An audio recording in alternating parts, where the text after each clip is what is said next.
Watu wengi wanapochagua shule wanaangalia majengo, madawati mapya, mazingira mazuri, yani wanaangalia vitu ambavyo vinavutia kwenye macho.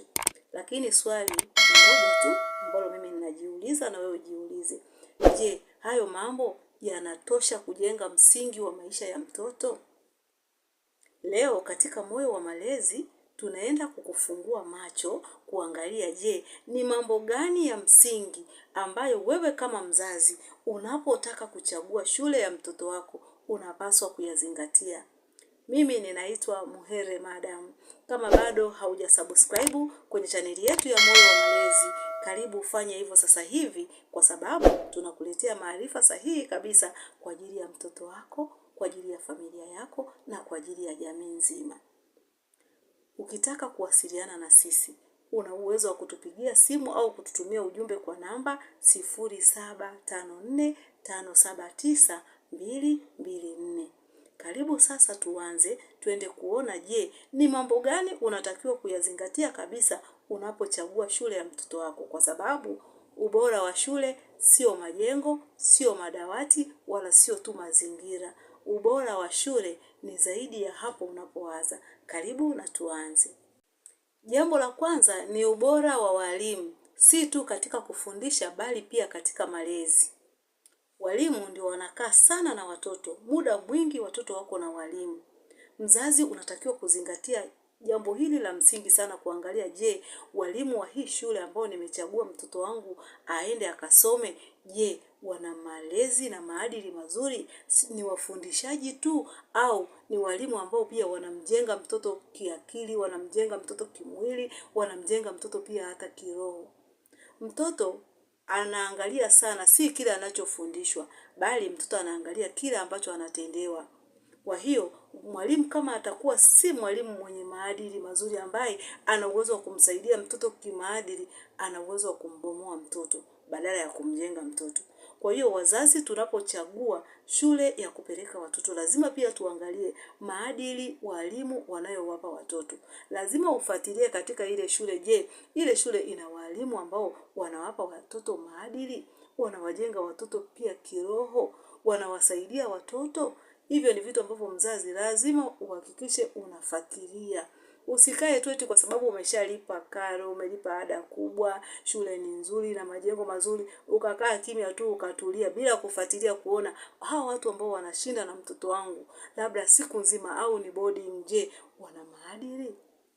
Jambo la pili ni mazingira salama na ya kihisia. Mzazi unapompeleka mtoto wako katika shule, hebu angalia, je, hiyo shule wanajali sana hisia za mtoto? Mtoto anasikilizwa? Mtoto hanyanyaswi? Mtoto anapitia mazingira ambayo yanamfanya apende kusoma? Au mtoto anapitia mazingira ambayo yanamfanya asipende shule? Kwa hiyo wewe unatakiwa pia hapo ufuatilie. Unapofuatilia, unafuatilia pia hata kwa kupitia mtoto wako. Unamuuliza anapitia changamoto gani shuleni? Anakumbana na nini? Je, mazingira ambayo yanayomzunguka pale shuleni ni salama kwake? Unapokuwa unamhoji mtoto wako, unamwangalia maendeleo yake darasani na pia unamwangalia maendeleo yake kihisia. Je, anajengwa vizuri au anavurugwa? Kwa sababu mara nyingi usipokuwa makini kufuatilia na kuangalia, unaweza ukakuta mtoto anapitia katika shule ambazo zina adhabu kali. Shule ambazo yani walimu wanakuwa wao wanathamini sana kuadhibu kuliko kumsaidia mtoto. Mzazi ufuatilie hivi vitu, ni vitu vya msingi sana kufuatilia.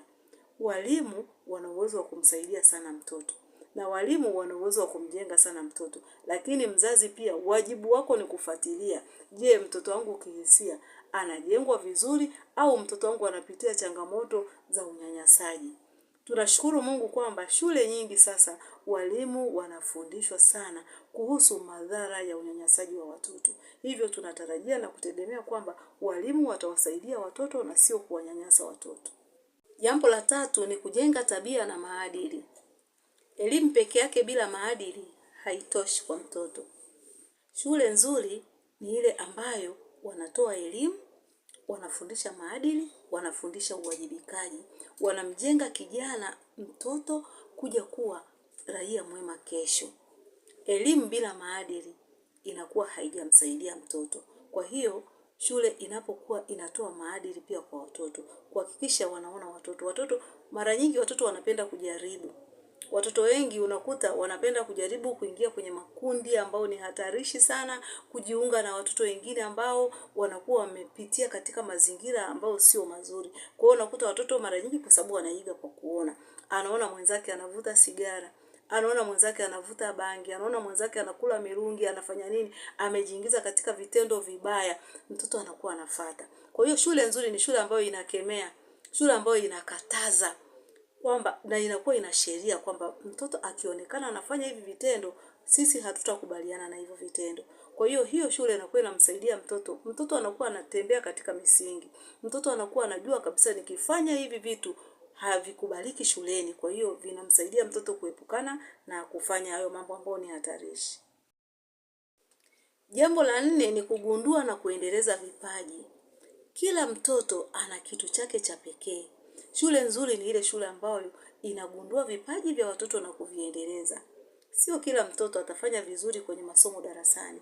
Kuna watoto ambao pia wana vipaji, wana uwezo wa kufanya vizuri katika nyanja zingine mbalimbali, katika michezo, sanaa za maonyesho jukwaani, vitu vingi tu kwenye mpira wa miguu, mpira mbalimbali. Kwa hiyo kuna watoto ambao wana vipaji ambavyo wanaweza kufanya, unakuta wengine mtoto ana uwezo wa kuimba vizuri, mtoto ana uwezo wa kucheza ngoma vizuri, mtoto ana kitu ambacho anakuwa nacho. Kwa hiyo shule nzuri ni ile ambayo inagundua vipaji vya watoto na inaviendeleza. Na inapokuwa inagundua vipaji vya watoto na kuviendeleza, inawasaidia watoto hata kesho. Mtoto hata kuwa anategemea ajira tu ile ambayo labda ya kuajiriwa serikalini au kwenye mashirika. Ana uwezo wa kujiajiri mwenyewe kwa sababu anaweza kutumia kipaji chake.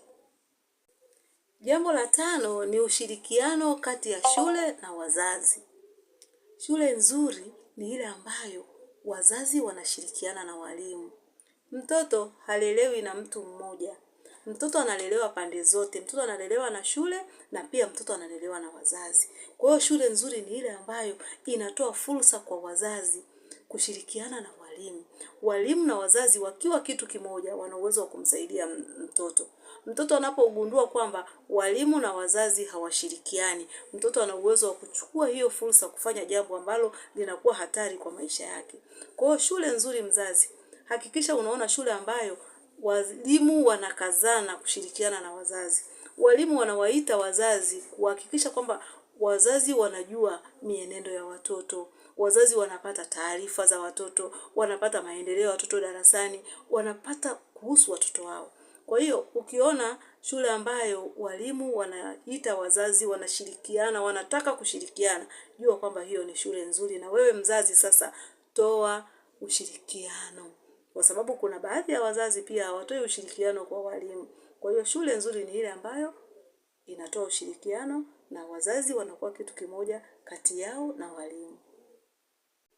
Mzazi mpendwa, usivutwe tu na majengo, usivutwe tu na madawati, usivutwe tu na mazingira mazuri ya shule.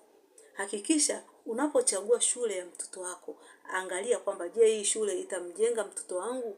Je, hii shule itamsaidia mtoto wangu kutimiza ndoto zake?